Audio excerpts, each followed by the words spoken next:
नमस्कार मित्रों, आपका अपना YouTube चैनल बुद्धिजीवी विचार में आपका स्वागत है।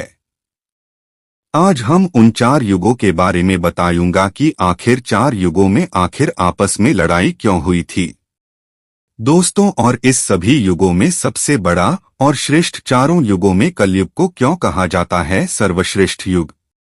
क्या है इसके पीछे की कहानी दोस्तों। कलयुग को बड़ा युग माना जाता है दोस्तों। यह जानने के लिए वीडियो को लास्ट तक देखें और वीडियो को लाइक और चैनल को सब्सक्राइब जरूर कर लें।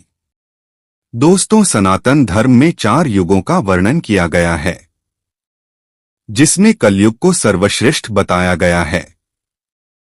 चारों युगों में सबसे खराब माने जाने वाले कलयुग को महर्षि व्यास ने सर्वश्रेष्ठ युग क्यों बताया था।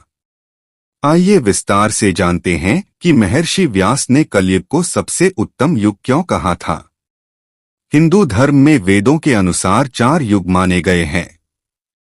सबसे पहला है सतयुग, दूसरा त्रेतायुग जिसमें भगवान विष्णु ने राम के रूप में अवतार लिया था, तीसरा द्वापर युग जिसमें भगवान विष्णु ने कृष्ण के रूप में अवतार लिया था, और चौथा और अंतिम युग माना गया है कलयुग, जो कि माना जाता है वर्तमान समय में चल रहा है। चारों युगों में कलयुग को सबसे छोटा माना गया है। मान्यताओं के अनुसार सबसे ज्यादा अधर्म, अन्याय, हिंसा और पाप कलयुग में ही होते हैं।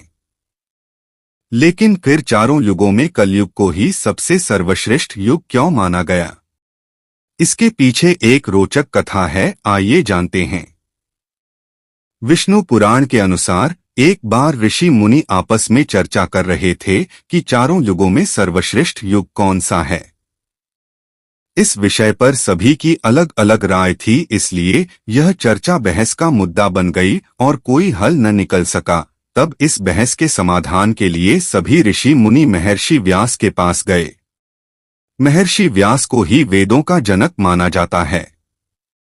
महर्षि व्यास ने ऋषि मुनियों की बात सुनकर उनसे कहा कि चारों युगों में कलयुग ही सर्वश्रेष्ठ युग है, क्योंकि सतयुग में 10 वर्षों तक पूजा पाठ, जप तप और व्रत करने का जो पुण्य प्राप्त होता है, वही पुण्य त्रेता युग में मात्र 1 साल के पूजा पाठ, जप तप और व्रत से मिल जाता है, और द्वापर युग में यही पुण्य मात्र 1 महीने के जप तप से मिल जाता है, जबकि कलयुग में वही पुण्य मात्र 1 दिन के जप और तप से ही मिल जाता है। इसलिए महर्षि व्यास ने कहा चारों युगों में कलयुग ही सबसे श्रेष्ठ युग है, जिसमें मात्र 1 दिन की भक्ति से ही 10 सालों का पुण्य प्राप्त हो जाता है। तभी से कलयुग को सर्वश्रेष्ठ युग माना जाता है। वीडियो को लास्ट तक देखने के लिए धन्यवाद।